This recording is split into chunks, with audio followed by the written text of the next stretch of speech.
말씀을 통해서 오늘날 우리에게 주시는 예수 그리스도의 말씀, 기독교적인 화두는 무엇일까?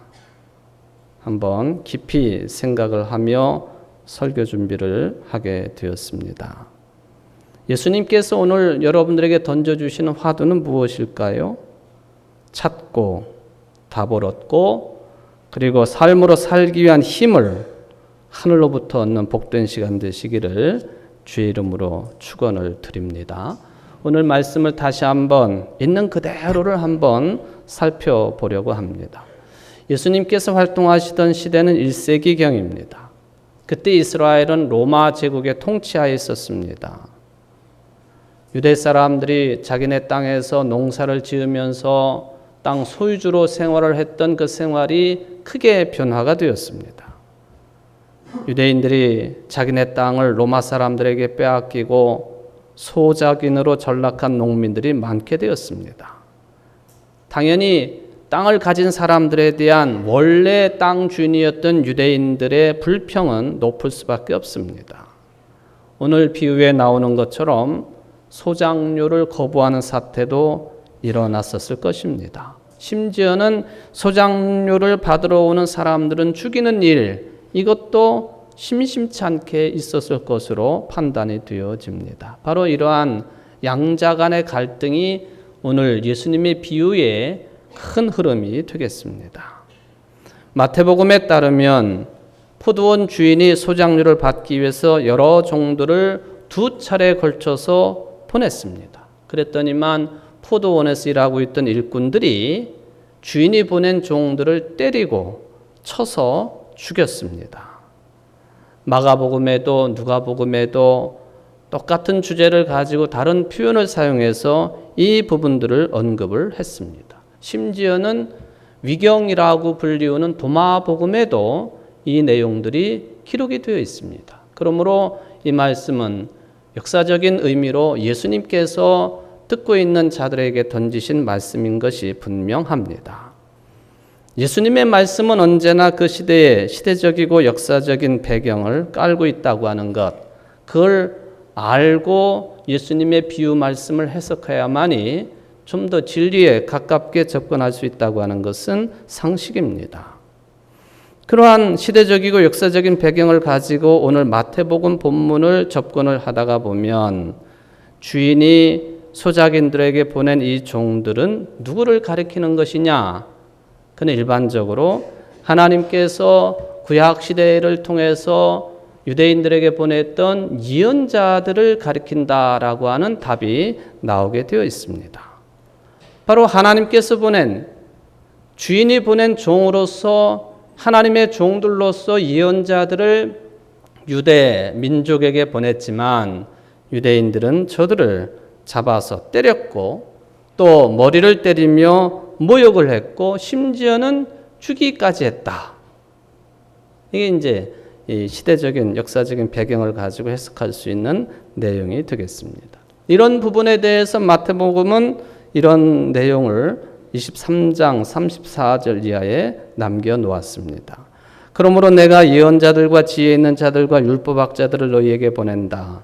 너희는 그 가운데서 더러는 죽이고 더러는 십자가에 못 박고 더러는 회당에서 채찍질하고 이 동네 저 동네로 뒤쫓으며 박해할 것이다. 그래야 의인 아벨의 피로부터 너희가 성소와 제단 사이에 살해한 바랴가의 아들 사갈의 피에 이르기까지 땅에 죄 없이 흘린 모든 피가 너희에게 돌아갈 것이다. 내가 진정으로 너희에게 말한다. 이 일의 책임은 다 이 세대에게 돌아갈 것이다. 누가복음 13장 34절에도 이런 말씀이 있습니다. 예루살렘아 예루살렘아 예언자들을 죽이고 네게 파송한 사람들을 돌로 치는구나. 편지의 형식인 히브리서 11장 36절 이하에 보면 좀 더 구체적으로 하나님이 보낸 종들인 예언자들을 유대 민족이 어떻게 대했는가에 대해서 또 세상이 어떻게 대했는가에 대해서 기록을 남겨놓습니다. 또 어떤 이들은 조롱을 받기도 하고 심지어는 결박을 당하기도 하고 감옥에 갇히기까지 하며 시련을 겪었습니다. 또 그들은 돌로 맞기도 하고 톱질을 당하기도 하고 칼에 맞아 죽기도 하였습니다. 그들은 궁핍을 당하며 고난을 겪으며 학대를 받으면서 양과 염소의 가죽을 입고 떠돌았습니다. 세상은 이런 사람들을 받아들일 만한 곳이 못 되었습니다. 그래서 그들은 광야와 산과 동굴과 땅굴을 헤매며 다녔습니다. 포도원 주인은 이렇게 여러 차례 믿을 만한 종들을 보냈지만 주인은 뜻을 이루지 못했습니다. 그래서 마지막 선택을 합니다. 자신의 아들을 보내기로 결정을 했습니다. 물론 여기에서 아들은 종들이 예언자인 것처럼 마지막으로 보낸 이 아들은 예수님 자신을 가리킵니다. 이 부분에 대해서 히브리서 1장 1, 2절은 이렇게 기록하고 있습니다. 하나님께서 옛날에는 예언자들을 통하여 여러 번에 걸쳐 여러 가지 방법으로 우리 조상들에게 말씀하셨으나 이 마지막 날에는 아들을 통하여 우리에게 말씀하셨습니다. 하나님께서는 이 아들을 만물의 상속자로 세우셨습니다. 그를 통하여 온 세상을 지으신 것입니다. 마지막에 보낸 아들, 그분이 예수님이시다. 그런 뜻이죠. 이 마지막에 보낸 주인의 아들, 어떤 아들이었을까요? 마태복음에 보면은 그저 주인의 아들이라고 덤덤한 표현을 사용을 했습니다만은 마가복음이나 누가복음에 보면은 사랑하는 아들이었다라고 기록해 놓았습니다. 사랑하는 아들이었다. 당연하지요. 아버지가 아들을 사랑하지 않는 아버지가 어디 있겠습니까? 그런데 마가복음에는 추가로 이런 말씀이 기록되어 있습니다. 이제 그 주인에게는 단 한 사람, 곧 사랑하는 아들이 남아 있었다. 마지막으로 그 아들을 그들에게 보내며 말하기를 그들이 내 아들이야 존중하겠지 하였다. 마가복음에 보면은 사랑하는 아들을 보냈는데 그 아들은 주인에게 단 한 사람이었다는 거예요. 우리가 흔히 예수님을 하나님의 외아들, 독생자라고 하는 표현을 사용하고 있습니다만은 주인이 마지막으로 결단하고 보낸 그 아들은 주인의 아들, 사랑하는 아들이지만은 마가복음에 따르면 단 한 사람이었어요. 더 이상의 아들이 없습니다. 바로 하나 남은 독생자, 외아들, 그 외아들을 소장료를 받기 위해서 주인이 보냈다. 하나님께서 우리 모든 인생들의 구원을 위해서 독생자 외아들을 이 땅에 보내신 것과 똑같은 의미를 선택을 했습니다. 바로 주인은 세상에 오직 하나밖에 없는 사랑하는 외아들을 이제 포도원으로 보냈다 하는 그 말씀이죠. 소작인들도 그걸 알고 있었습니다. 유일한 상속자인 것을 알고 그마저도 죽였습니다. 그를 죽이면 상속자가 사라지게 되니까 나중에 주인의 포도밭과 주인의 남겨진 재산을 다 차지할 수 있겠다고 판단을 한 것입니다. 예수님께서 주신 비유의 흐름입니다. 도대체 예수님이 이 비유의 말씀을 왜 주셨는지, 우리에게 던지신 화두가 무엇인지, 또 말씀을 깨닫고 실천해야 될 삶의 구체적인 내용이 무엇인지 이것을 좀 접근을 해보도록 하겠습니다. 아주 실제적인 배경이 되겠습니다마는 이제 막 탄생을 한 기독교와 그리고 오랜 세월 동안 유대인들의 사상과 생각과 삶을 지배했던 유대교 사이의 충돌 갈등의 문제였습니다. 물론 살펴보면 처음부터 유대교와 기독교가 갈등 구조에 들어있었던 것은 아닙니다. 오히려 처음에는 같이 공존을 했어요. 베드로의 습관에 따라 기도하는 모습, 유대교적인 습관입니다. 바울이 이방 지역에서 복음을 전할 때에도 안식일을 선택을 하고 또 안식일 날 유대인들이 모이는 회당에서 복음을 전한 것도 유대인들의 신앙적인 관습과 맥을 같이 할 정도로 기독교와 유대교의 관계가 그렇게 우리가 알고 있는 것처럼 적대적이지만은 않았다라고 하는 이야기가 되겠습니다. 오히려 연구하는 사람들에 따르면 초기 시절에는 기독교를 어떻게 생각했느냐 하면은 유대교의 한 파, 말하자면 바리새파나 사두개파나 에세네파나 그런 파처럼 기독교도 유대교의 한 파로서 나사렛 출신의 예수를 따르는 사람들이기 때문에 나사렛파가 아니냐 할 정도로 비슷한 흐름을 가지고 있었다고 하는 이야기가 되겠습니다. 그러다가 이 둘 사이가 완전히 어긋나는 그런 때를 맞이하게 됩니다. 그게 바로 서기 70년경 이스라엘이 망하는 때입니다. 예루살렘이 무너지게 되니까 그동안의 유대교의 핵심은 율법 중심이요 성전 중심으로 제사장 중심이었습니다. 성전이 무너져 내리다 보니까 성전을 중심으로 활동을 했던 제사장 그룹이 사라졌습니다. 이거는 중차대한 변화가 되겠습니다. 머리 좋은 유대인들, 늘 하나님께 기도를 했던 유대인들이 생각을 합니다. 제사장들을 통해 성전에서 제사를 중심으로 유지가 되어 왔던 우리 종교가 이렇게 무너져 내렸으니 앞으로 이 민족을 어떻게 유지할 것이냐? 그동안의 이 믿음의 내용들을 어떻게 유지할 것이냐? 눈에 보이는 성전, 제사장, 또 제물, 제사 다 무너져 내렸으니 그런데 서기 70년이 다가오기 전에 유대인들 가운데 아주 유명한 스승 랍비가 하나 있었는데 그 사람은 철저한 바리새파 사람이었습니다. 요하난 벤 자카이라고 하는 이름을 가지고 있었습니다. 이 사람은 70년이 다가오기 전에 이미 직감을 했어요. 이 나라가 이렇게 진행되다가는 로마에 무너지고 만다. 그러면 이 민족이 어떻게 될까? 우리의 신앙은 어떻게 될까? 그 심각하게 고민을 하게 되었습니다. 그래서 무기를 들고 로마에 항거를 했던 젤로 땅이라고 불리우는 열심 당원들에게 호소를 합니다. 우리 그저 피 흘리지 말고 로마에 항복하자. 평화롭게 항복을 하자. 그게 우리의 살 길이다. 그러나 열심 당원들이 들을 리가 없습니다. 열심 당원들에게 오히려 이 자카이라고 하는 사람은 의심을 받고 또 매국노라고 하는 소리를 듣게 되었습니다. 어느 날 자카이는 흑사병에 걸린 것처럼 그래서 죽은 것처럼 해서 몰래 예루살렘 도성을 빠져나갑니다. 그리고 당시에 로마 사령관이었던 베스파시아누스 장군을 찾아갑니다.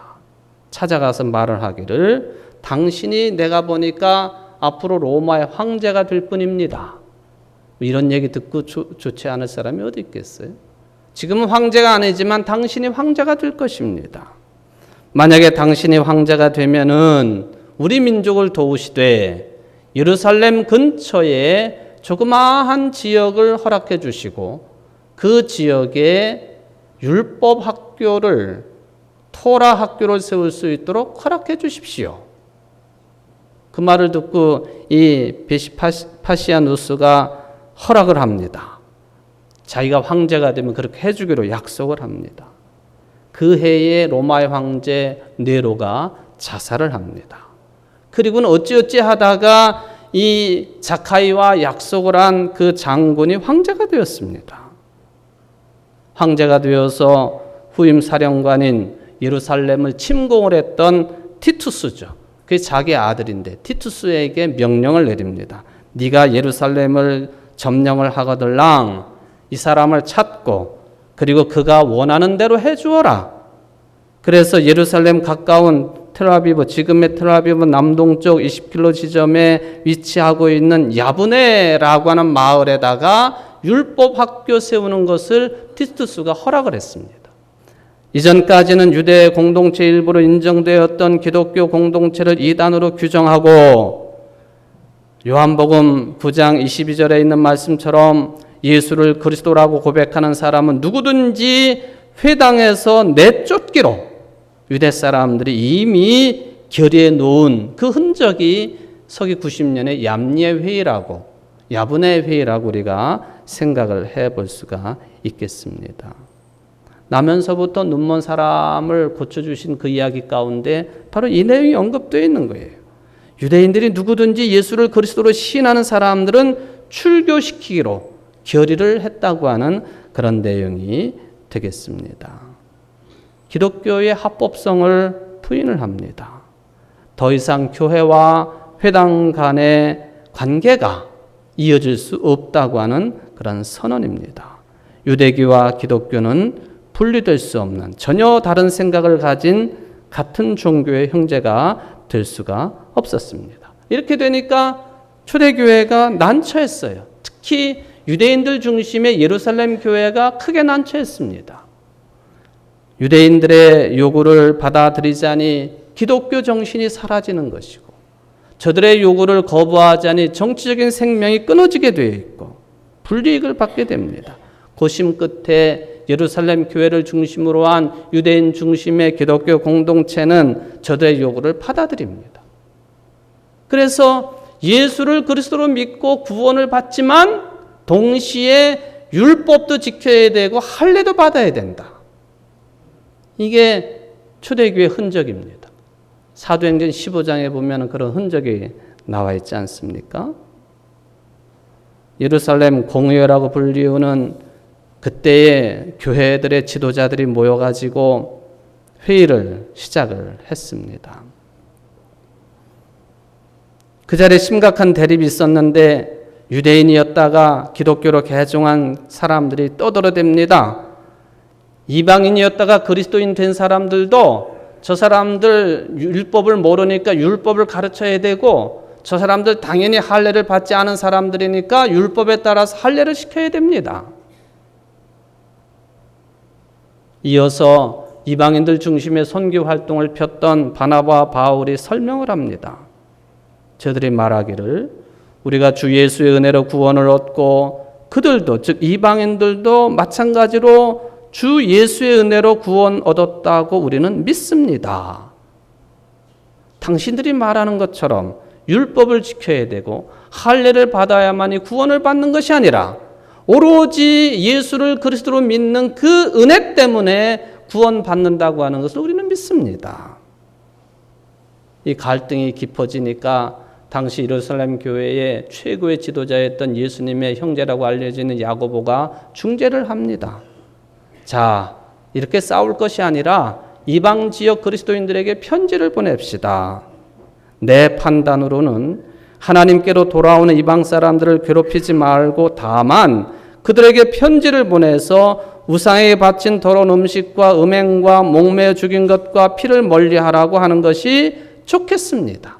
가장 본질적인 무엇에 의해서 구원을 받느냐 하는 문제를 우리가 언급하지 맙시다. 다만 저들이 이방인이었다가 그리스도인이 됐는데 이방인이었을 때 행했던 그 잘못된 것들만 하지 말라고 편지를 보냅시다. 일종의 타협안입니다.